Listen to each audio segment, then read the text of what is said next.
Tohumlar bir yılda fidana, fidanlar 3 yılda ağaca, ağaçlar 200 yılda ormana dönüşüyor.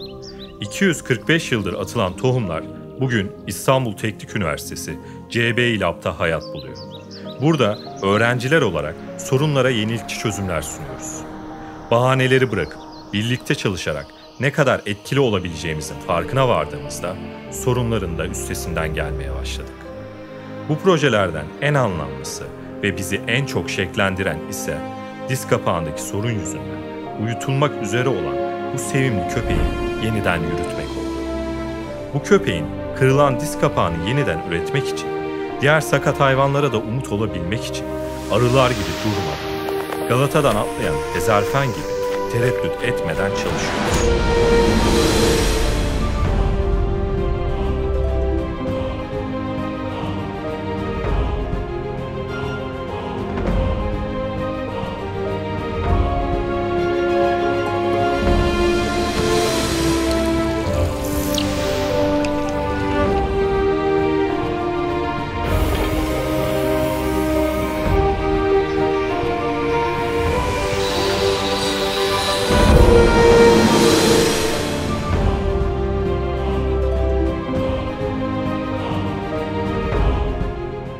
Farklı bölümlerden öğrenciler bu laboratuvarda dışarıdan ithal edilen ürünlere karşı kendi geliştirdikleri yerli tasarım, yazılım ve donanıma sahip teknolojileri üretiyor.